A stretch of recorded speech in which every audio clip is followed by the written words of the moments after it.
Dans son amour, Dieu la Père. Amen. Dieu est bon. Les deux attitudes de deux fils du même Père. Tel est le titre de cet enseignement ou cette prédication de ce soir.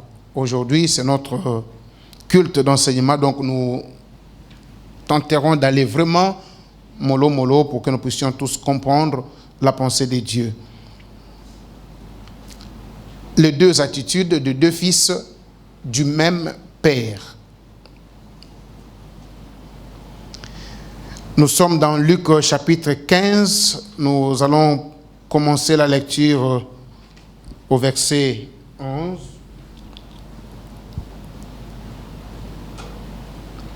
Jusqu'au verset 32. Luc chapitre 15, à partir du verset 11. C'est l'histoire de l'enfant prodigue. Il dit encore, un homme avait deux fils. Le plus jeune dit à son père, « Mon père, donne-moi la part de bien qui doit me revenir. » Et le père leur partagea son bien. Peu de jours après, le plus jeune fils, ayant tout ramassé, partit pour un pays éloigné où il dissipa son bien en vivant dans la débauche. Lorsqu'il eut tout dépensé, une grande famine survint dans ce pays et il commença à se trouver plutôt dans le besoin. Il alla se mettre au service d'un des habitants du pays qu'il envoya dans ses champs garder les pourceaux. Il aurait bien voulu se rassasier de carouches qui mangeaient le pourceau, mais personne ne lui en donnait. Étant rentré en lui-même, il dit, « Combien d'ouvriers chez mon père ont du pain en abondance, et moi, ici, je meurs de faim. Je me lèverai, j'irai vers mon père, et je lui dirai, « Mon père, j'ai péché contre le ciel et contre toi. Je ne suis plus digne d'être appelé ton fils. Traite-moi comme l'un de tes ouvriers. » Et il se leva et alla vers son père. Comme il était encore loin, son père le vit et fut ému de compassion. Il courut se jeter à son cou et l'embrassa. Le fils lui dit, « Mon père, j'ai péché contre le ciel et contre toi. Je ne suis plus digne d'être appelé ton fils. » Mais le père dit à ses serviteurs, « Apportez vite la plus belle robe et revêtez-les. Mettez-lui un anneau au doigt et des souliers aux pieds. Amenez le veau gras et tuez-les. Mangeons et réjouissons-nous, car mon fils que voici était mort et il est revenu à la vie. Il était perdu et il est retrouvé. » Et ils commencèrent à se réjouir. Or, les fils aînés étaient dans le champ. Lorsqu'il revint et approcha de la maison, il entendit la musique et les danses. Il appela un des serviteurs et lui demanda ce qui c'était. Ce serviteur lui dit, « Ton frère est de retour et ton père a tué le veau gras parce qu'il l'a retrouvé en bonne santé. » Il se mit en colère et ne voulut pas entrer. Son père sortit et le pria d'entrer. Mais il répondit à son père, « Voici, il y a tant d'années que je te sers, sans avoir jamais transgressé tes ordonnances, et jamais tu ne m'as donné un chevreau pour que je me réjouisse avec mes amis. Et quand ton fils est arrivé, celui qui a mangé ton bien avec des prostituées, c'est pour lui que tu as tué les veaux gras. » Mon enfant, lui dit le père, tu es toujours avec moi et tout ce que j'ai est à toi. Mais il fallait bien s'égayer et se réjouir parce que ton frère, que voici, était mort et qu'il est revenu à la vie, parce qu'il était perdu et qu'il est retrouvé. Parole du Seigneur. C'est une histoire connue ou une parabole connue de beaucoup de lecteurs de la parole de Dieu, mais aussi pratiquement de tous les chrétiens, à moins qu'on soit un nouveau converti, mais sinon même dans le monde, nous connaissons cette parabole de l'enfant prodigue. Ses pères, on nous dit qu'il avait 2 fils, l'aîné et le plus jeune. Mais le plus jeune était un peu éveillé et turbulent. Il prend son courage un jour, il demande à son père de lui donner la part qui lui revenait. Et le père, sans hésiter, il partagea et il donna à ses fils sa part. Et l'enfant est resté peu de temps dans la maison de son père pour faire genre que je suis là, ce n'était pas pour autre chose que j'avais demandé ma part. Il est resté pendant un petit temps, mais comme le projet bouillonnait dans son cœur, il prit sa richesse et partit vers un pays éloigné où il alla pour dépenser son argent, vivre avec et faire ce qu'il voulait. Cet enfant a décidé de se séparer de son père. Et il est parti, il a commencé à gaspiller la richesse avec des prostituées. C'était vraiment l'ambiance à gogo, la vie en mieux. Peu de temps après, comme il n'y avait pas d'entrée, il n'y avait que de sortie, cette richesse va finir. Et comme le malheur ne vient pas seul, dès que l'argent finit, la crise aussi frappe le pays où il était allé faire son aventure. Alors, il a cherché des voies et moyens pour la survie. Il se retrouve entre les mains d'un habitant de ces pays qui va l'employer. Il dit, bon, le boulot que j'ai trouvé pour toi, tu dois aller dans mon champ et prendre soin de mon pourceau. Et c'est là où toi tu vas commencer à travailler. Et cet homme est allé. Il dit, pourvu que je trouve de quoi manger. Malheureusement pour lui, cet homme était insolvable. Il ne payait pas les ouvriers parce que je m'imagine, si au moins cet homme payait ce jeune homme, il pouvait quand même trouver de quoi manger. Mais quand il cherche même à manger ce qu'on donnait aux animaux, c'est que réellement cet homme ne touchait aucun rond de son nouveau patron. Et la souffrance était tellement arrivée à son comble. Ce jeune homme prit la bonne décision. Il a d'abord commencé par méditer. Dans la Bible, j'ai vu 2 personnes dans le Nouveau Testament qui ont commencé par méditer les actes qu'ils vont poser ou l'acte qu'ils vont poser. Il y a la femme de perte de sang et ce jeune homme. La femme de perte de sang, la Bible nous dit que elle se disait en elle-même, si je peux et je touche seulement la robe de Jésus, je serai guéri. Et ce jeune homme a médité et il s'est dit, dans la maison de mon père, ses serviteurs ont du pain en abondance. Et moi ici, je souffre. Non, je m'élèverai, je partirai chez mon père et je lui dirai, j'ai péché contre le ciel et contre toi. Je ne suis pas digne d'être appelé ton fils. Prends-moi seulement comme ton serviteur, comme ton ouvrier, et alors je vivrai mieux avec le pain que tu donnes à tes serviteurs. Et nous verrons que plus tard, quand ce jeune homme rentre, il répond la même phrase qu'il avait méditée. Mon père, je ne suis pas digne d'être appelé ton fils. J'ai péché contre le ciel et contre toi. Mais le père n'a pas considéré ce que l'enfant disait. Il bondit sur son cou, l'embrassa et ordonna qu'on lui donne la robe, les sandales, l'anneau, et on organisait une fête en son honneur. Qu'est-ce qui s'est passé? Est-ce que ce père n'a pas pardonné son fils? Est-ce qu'il a cautionné le mal que son fils avait fait?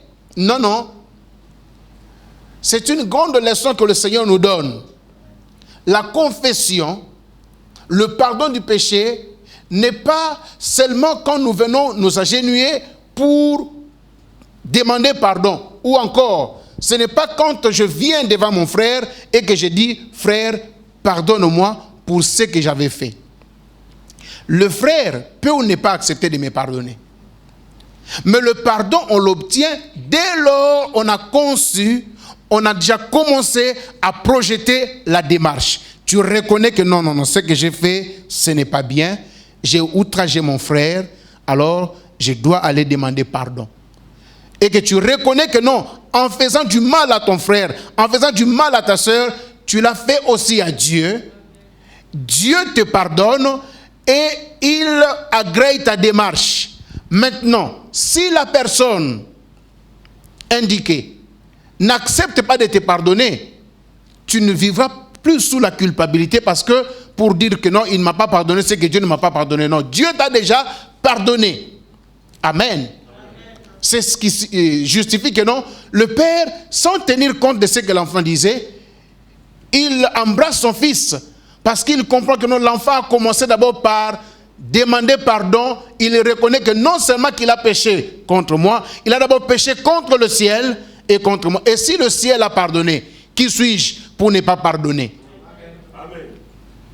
Ici, j'aimerais dire aux enfants, à la jeunesse, c'est bien quand papa donne des bonbons, c'est bien quand maman donne des biscuits. Maman, papa, c'est bien. Mais n'oublions pas, cette histoire nous montre, chaque fois que les enfants outragent leurs parents, ils pêchent non seulement contre leurs parents, mais aussi contre Dieu. Amen. C'est un aspect que beaucoup d'enfants ignorent. Et même dans la confession, ils ne font même pas cas que non, on a péché. Non, j'ai heurté papa par mes propos, par mon attitude. Pardonne-moi, papa. Est-ce que tu as eu le temps de demander aussi pardon à Dieu? Cet enfant a reconnu que non, le tort qu'il a fait, ce n'est pas d'abord à son père, c'est d'abord à Dieu. Et pour la réparation, il commence par dire, j'ai péché contre le ciel et contre toi, mon père.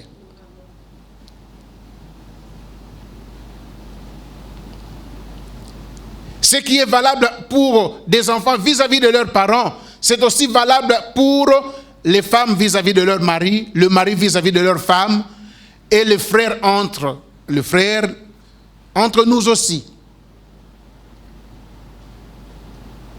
Si nous avons la conscience que ce que je fais à mon frère, je le fais aussi à Dieu, nous allons avoir beaucoup d'égards avant de poser des actes.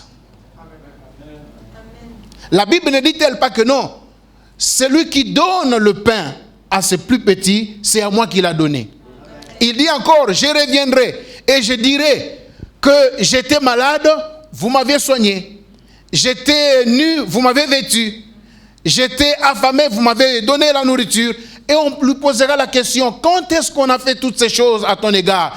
Il dira, chaque fois que vous les faisiez aux hommes, c'était à moi que vous les faisiez. Et chaque fois que nous péchons contre les hommes, des fois on ne pense même pas qu'on pêche contre les hommes.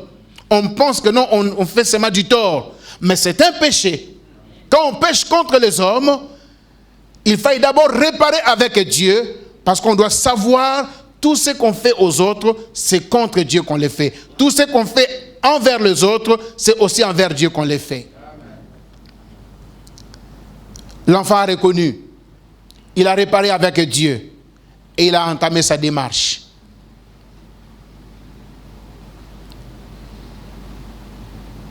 Bien-aimés dans le Seigneur, quand on répare avec Dieu, Dieu accompagne dans la suite de la démarche.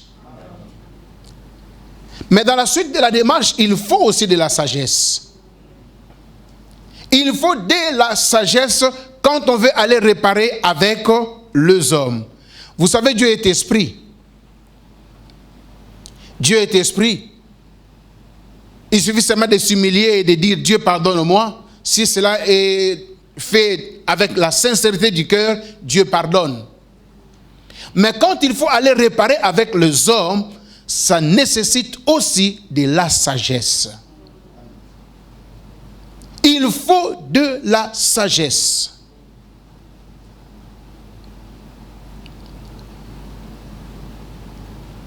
Beaucoup de gens, quand ils viennent pour réparer avec les hommes, ils le font pas avec de la sagesse. Ou simplement, je veux m'acquitter d'un devoir qui pèse sur ma conscience. En pensant vouloir faire du bien, des fois tu offenses davantage par manque de sagesse. Nous avons dans la Bible deux types de personnes. Le prophète Nathan et le prophète Jean-Baptiste. Nathan reçoit du Seigneur la recommandation, va voir David le roi et va lui dire qu'il a péché. Il a pris la femme d'autrui, ce qui ne lui est pas permis. Moi, Dieu, je lui ai donné beaucoup de femmes dans sa cour, mais pourquoi il est allé prendre la femme du riz et il a tué? Pourquoi? Alors je veux le punir et le châtier. Ça, c'est ce que Dieu a dit à Nathan. Mais quand Nathan arrive devant David, ce n'est pas le langage que Nathan a utilisé. Amen. Nathan, c'est lui-même qui a conçu une parabole. Il a trouvé une sagesse, une manière de parler. Il a d'abord commencé par dire, ô roi, dans ton pays, il y a un homme qui a beaucoup de brebis.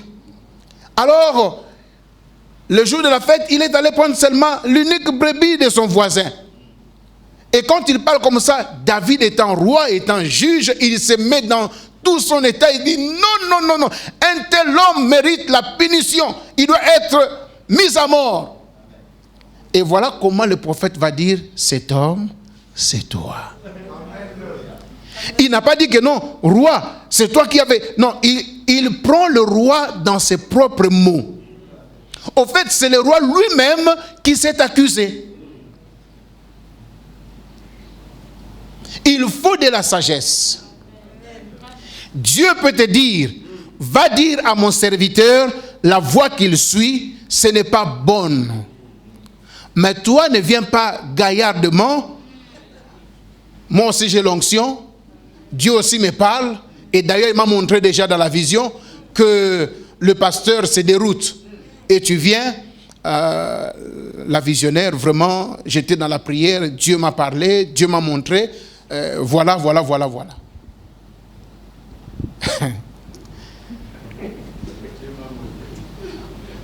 Amen. Imaginez la suite.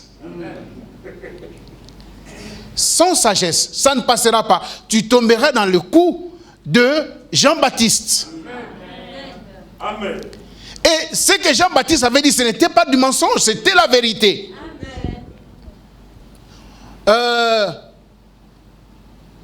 On lui dit, comment tu trouves ce qui vient de se faire? Il dit au roi, il n'était pas permis de prendre la femme de ton frère. Ah bon? Le roi, lui qui était dans la joie, bon, mon frère est mort, il a laissé sa femme, donc moi je veux récupérer la femme. Et du coup, tu dis comme ça, ce que le roi pensait, la Bible ne dit pas, mais la femme qui se disait, mon frère n'était même pas roi, comme la mort est venue, tant mieux, je serai maintenant avec le roi. La femme a mal conçu l'affaire. Elle a fait de son mieux pour qu'on arrête Jean-Baptiste. Et pendant que la fille a bien dansé, la femme cherchait seulement une opportunité, va demander la tête de Jean-Baptiste. Et comment aussi le roi n'a pas hésité? Il s'est souvenu, ah oui, ok, bien que il soit un homme de Dieu, mais c'est lui qui a foutu du trouble dans ma relation avec ma femme, Cléopâtre, je crois bien.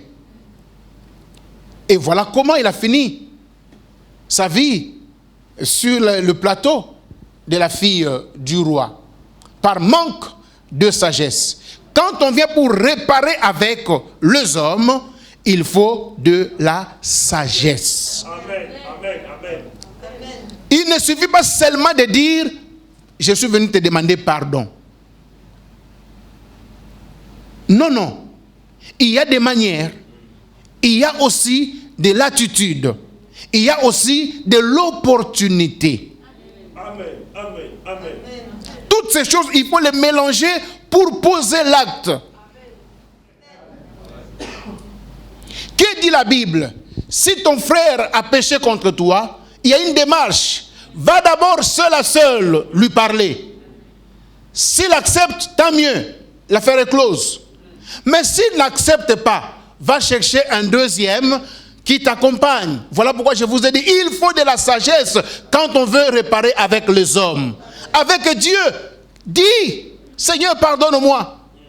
De toute façon, Dieu ne tient même pas compte de nos propos. Il voit l'attitude du cœur. Mais nous, les hommes, nous tenons aussi compte de propos. Et Dieu aussi tient compte de ça quand il s'agit des hommes.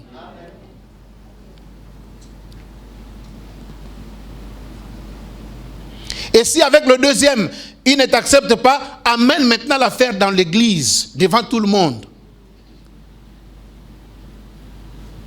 Tel n'a pas été le cas. La Bible dit, ne parlez pas beaucoup, mais restez là, être enseigné. Enseigné. On n'enseigne pas seulement par la parole, mais aussi par l'attitude. Par l'attitude. Pensez-vous que nous pouvons former les disciples seulement sur la chair? Non, mais c'est aussi dans les rapprochements.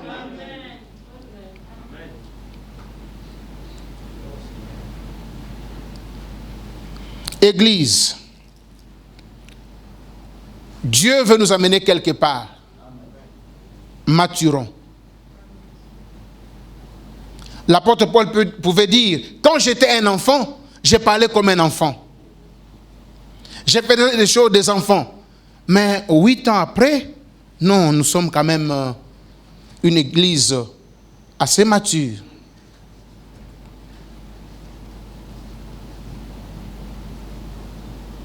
J'ai péché contre Dieu et contre toi. À Dieu, direct. Mais à son Père, il y a une attitude.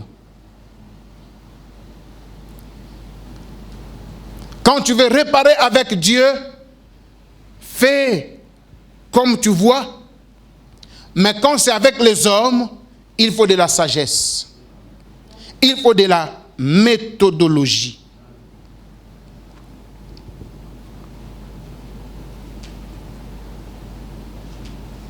Et des fois, la personne n'a pas besoin que tu lui dises pardonne-moi.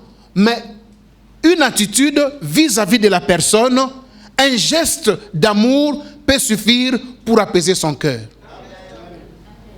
Ça sert quoi de dire pardonne-moi, mais ton attitude est toujours bizarre vis-à-vis de la personne. Amen.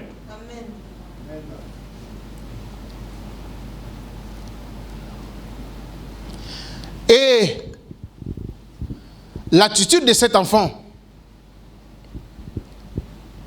c'est la même attitude du publicain que la servante de Dieu nous avait prêché. De loin, il s'est agenouillé. Je ne suis même pas digne de m'approcher de toi, oh Dieu. Il reconnaît son péché. Bien-aimé, quand tu veux réparer, il faut reconnaître. Il ne faut pas dire si j'ai fait. Donc parce que tu n'as pas fait, donc il n'y a pas aussi de la réparation. Il faut reconnaître.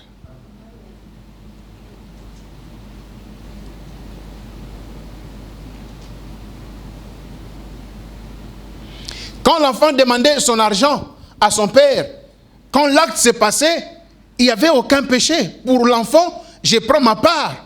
Et le père aussi a donné, il reconnaît que c'est la part de l'enfant. Mais ce qui va arriver dans la suite des temps, et l'enfant lui-même reconnaît que non, ce que j'avais fait là, ce n'était pas bon. Vous savez pourquoi? Parce qu'on ne peut jamais demander l'héritage avant la mort de la personne. L'enfant a forcé la main de son père.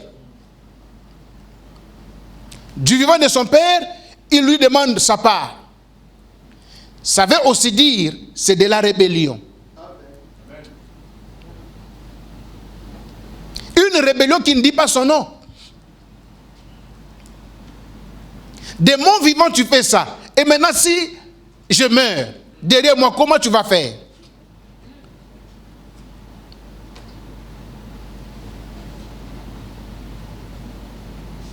Il y a des attitudes de rébellion. qu'il faut proscrire, qu'il faut bannir.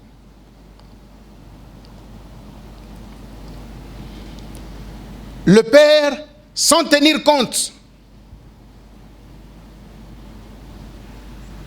du péché de son fils, l'essentiel pour le père, que l'enfant a reconnu la voie de la maison, le chemin de la maison. Et il est revenu, gloire à Dieu, il est vivant, ça me suffit. Le reste, on le fera une fois dans la maison.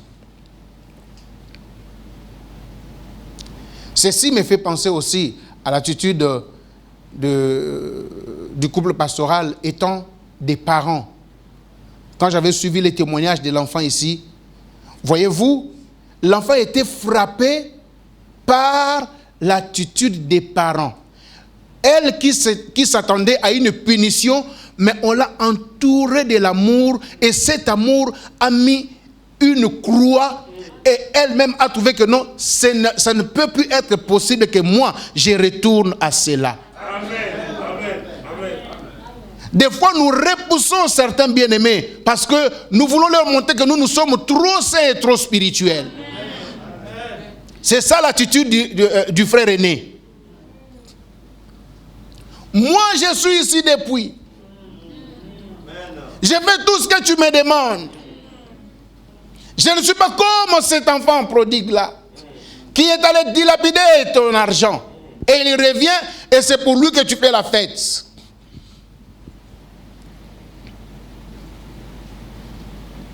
Bien-aimés dans le Seigneur, la Bible nous dit que l'amour couvre la multitude de péchés. L'amour.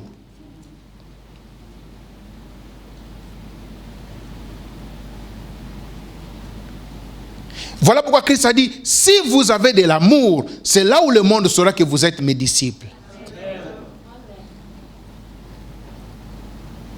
L'amour, il faut le montrer quand il y a la nécessité. Quand quelqu'un se voit dans le trou, il sait que non, je mérite bien la punition. Mais toi, tu viens avec l'amour.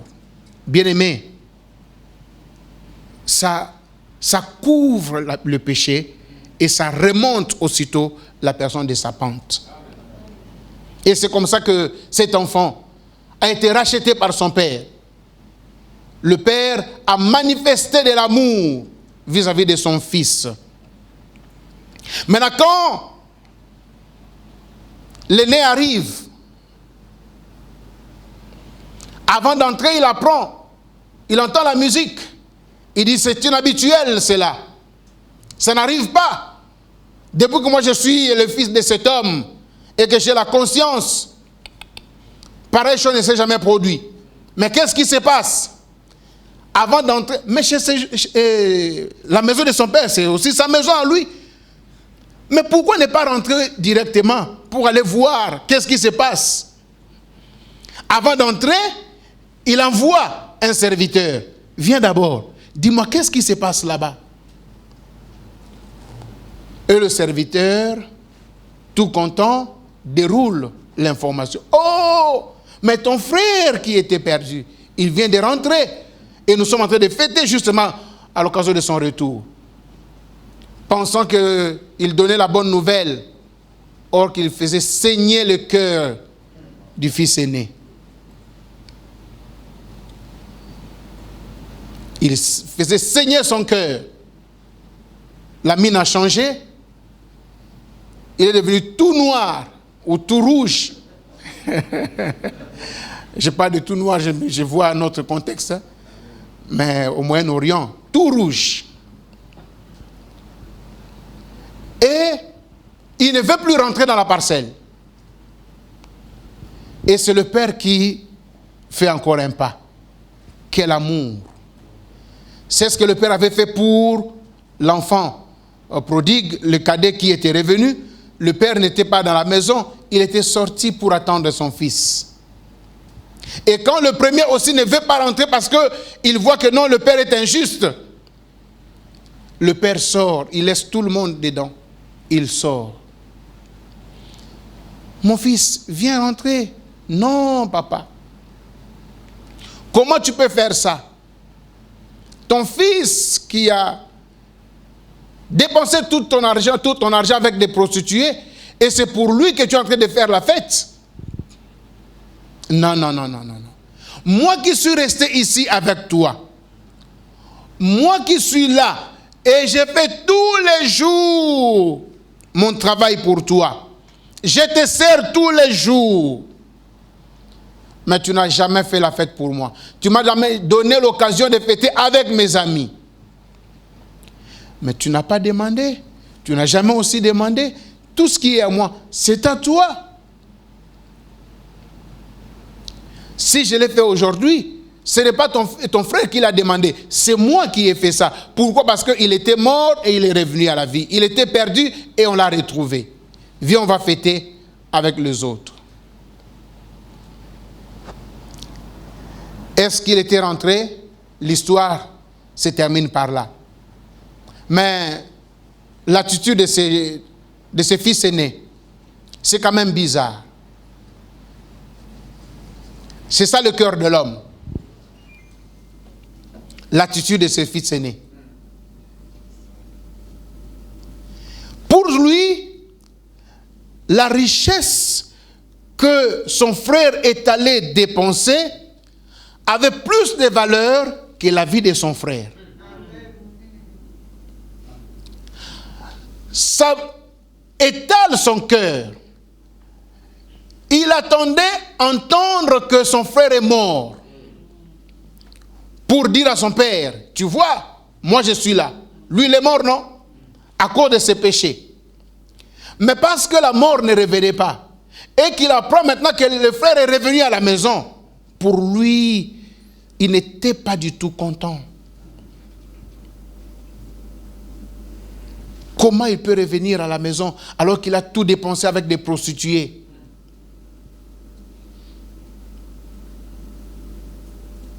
Et non seulement qu'il rentre, mais on fait encore la fête pour lui. On lui donne de nouveaux habits et de nouvelles sandales. Mais c'est quoi cette histoire?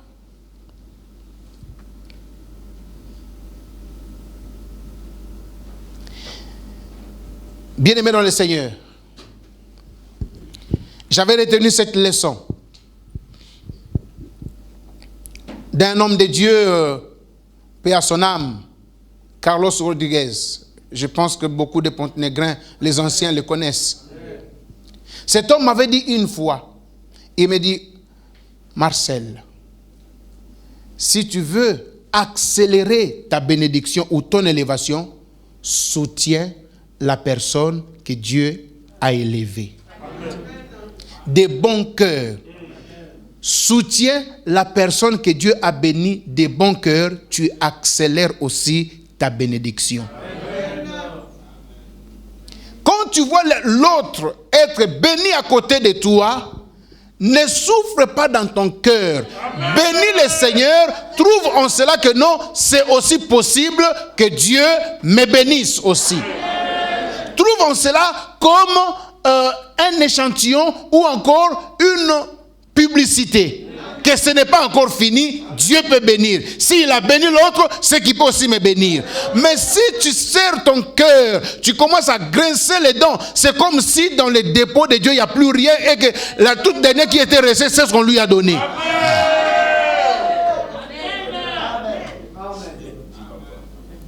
Bien-aimé, ce qui est vrai, ce qui est à moi est à moi.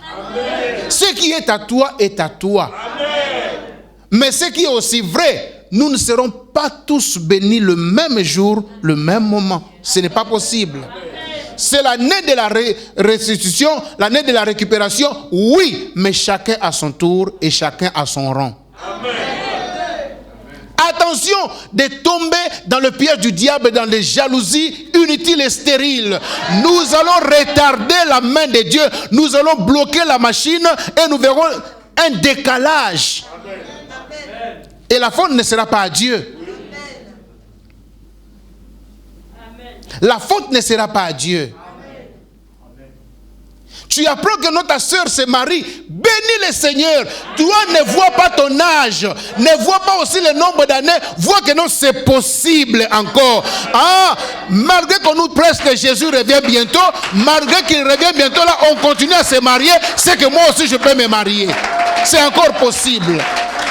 Ne souffre pas dans ton cœur, parce que ce qui est vrai, il s'est marié, mais pas avec ton mari. Amen. Ta soeur se marie, mais pas avec ton mari à toi. Ton frère se marie, mais pas avec ta femme. La tienne est là. Attends, elle viendra. Le tien est là. Attends, elle y viendra aussi. Écoutez, Jésus-Christ dit, faites-les asseoir par rangées de 100 et de 50 et faites circuler le panier. Vous savez quoi? Dans le panier, il y avait toujours 5 pains et 2 poissons. Quand il avait rendu grâce, le pain ne s'était pas multiplié. Les gens n'ont pas vu une montagne de pain. Non, non. On faisait circuler le panier. Quand tu prends, ça se remplace. L'autre prend, un autre remplace. Jusqu'à ce que le tout dernier était servi. Imagine-toi, ils étaient 5000 hommes, sans compter les femmes et les enfants. Le tout dernier était servi à quelle heure?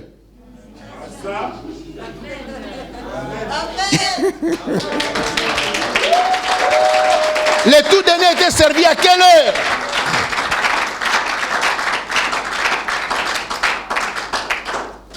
Tu vas jalouser pour rien alors que pour toi aussi ça arrive. La meilleure façon de faire accélérer ta bénédiction, c'est de soutenir ceux qui sont bénis. L'onction que tu n'honores pas ne va pas non plus aussi te respecter.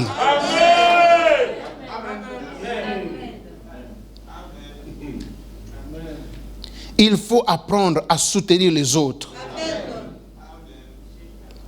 J'ai reçu un témoin parmi les bien-aimés, le rare qui sont venus me voir pour audition. Malheureusement, bon, Dieu merci, il sait faire des choses. Lui n'est pas passé. Il me dit, pasteur, c'est moi qui prenais les dossiers de nomination des autres. Je prenais, j'allais déposer. Mais il n'y avait pas mon nom. J'ai fait premier tour, deuxième tour. Il n'y avait pas mon nom. Et j'étais content de le faire. Mais c'est au dernier tour qu'on me demande aussi d'ouvrir. Alors que pour les 2 premiers tours, interdiction formelle de ne pas ouvrir. Et j'ai respecté aussi. Le dernier tour me dit, est-ce que tu peux voir un peu qu'est-ce qu'il y a dedans? Et quand il l'ouvre comme ça, il voit son nom. Amen. Lui me dit, ah, si j'avais jalousé les autres. Et si j'avais fait des jalousies pour les autres? Quand Dieu bénit les autres, c'est l'occasion pour toi de les soutenir, de les bénir. Il faut même se rapprocher d'eux pour les soutenir. Même faire cette déclaration. Ah, bien-aimé, si tu as besoin de moi, je serai là pour te soutenir.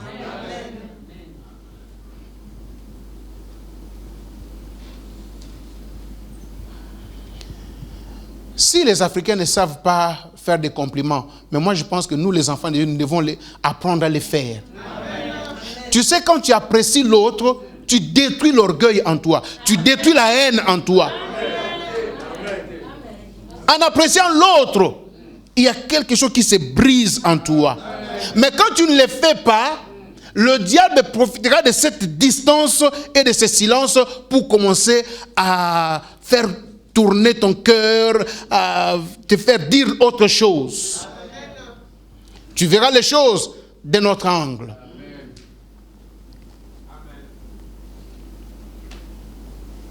Cet enfant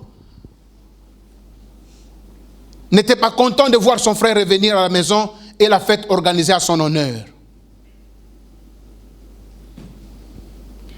Et dans sa réplique, il dit à son père, moi je suis ici, je te sers tous les jours, mais tu ne m'as jamais donné à fêter avec mes frères, avec mes amis.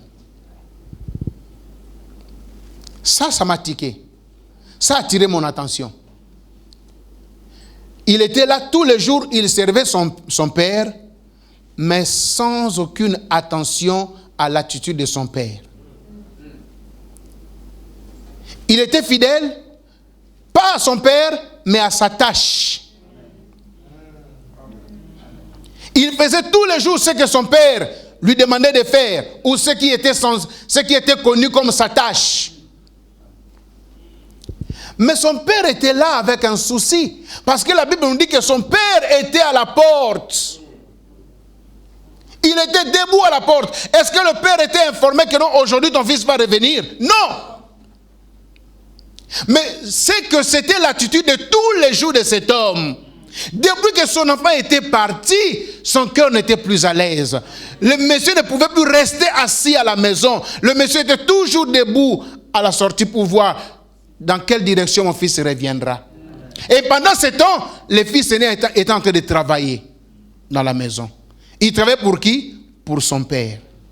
Mais est-ce qu'il travaillait pour rencontrer les soucis ou les désidérata de son père? S'il avait pris le soin de demander à son père, que veux-tu que je fasse? Le père aurait dit, trouve les amis, allez chercher mon fils. Amen. Mais lui, il est resté faire ses tâches de routine. C'est ça l'église d'aujourd'hui. Moi, je suis chanteur. Mercredi, répétition, je chante, je sors. Même quand je vois un païen là qui a besoin de Christ, ce n'est pas mon affaire, c'est l'affaire des évangélistes, c'est l'affaire des pasteurs. Est-ce que tu as demandé le cœur de ton Dieu, de ton Père, pour savoir qu'est-ce qu'il attend de toi, en dehors de chanter? Qu'est-ce que tu peux faire pour toucher son cœur?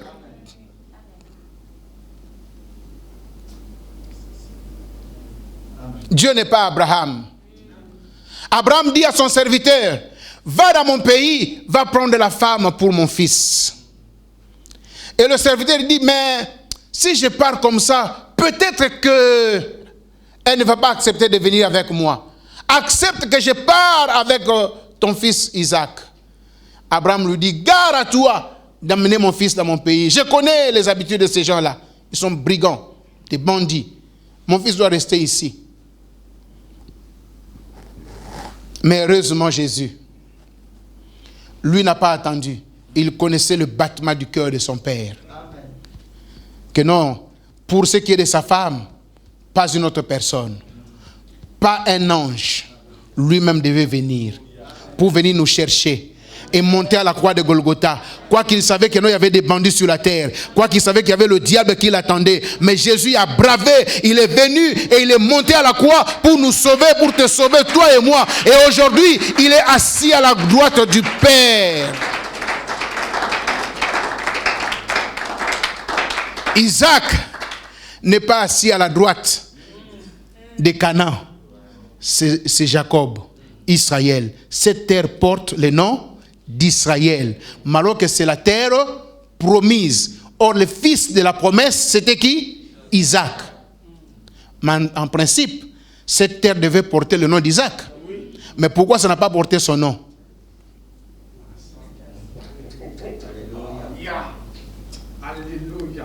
La terre promise pour le fils de la promesse, mais qui ne porte pas son nom, mais ça porte le nom de son fils. Parce que le fils, le petit-fils, avait imité la foi du grand-père. Pour sa femme, il n'a pas envoyé un serviteur. Lui-même, il est allé chez Laban. Il est allé chercher sa femme. Avec toute la corvée qu'on lui a fait faire, un mariage de 7 ans, il a fait 14 ans. Dieu a dit, non, non, j'ai vu, tu as le cœur comme le mien. La terre apportera ton nom. Alléluia. Amen. Des fois, nous sommes en train de faire. C'est bien, je peux préparer la prédication, je viens prêcher. Oui, je me suis acquitté de ma tâche, de tous les jours. Mais est-ce que j'ai rencontré le cœur du Père? Pendant que les autres sont en train de mourir là-bas.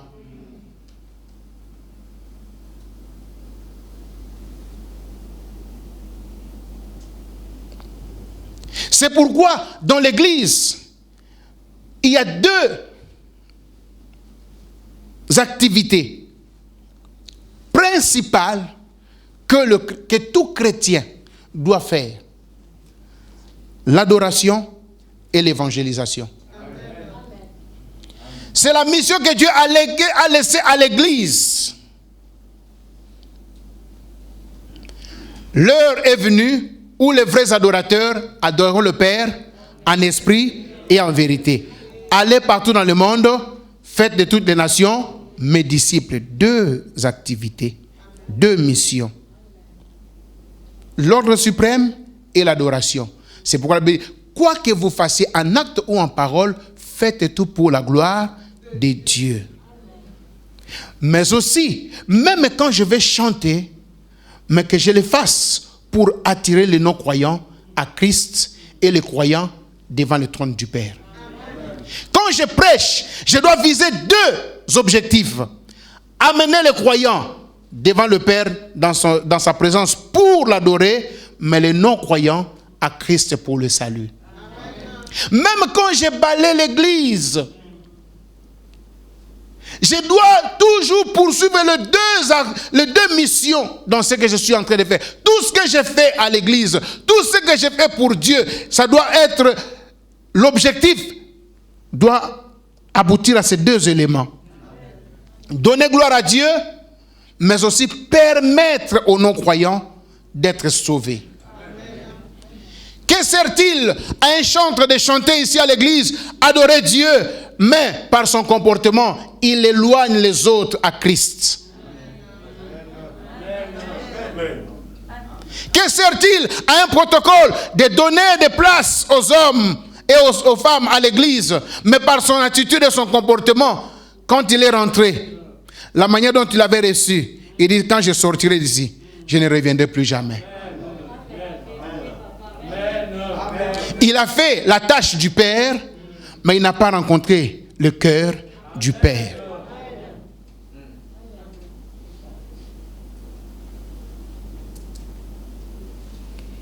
Église.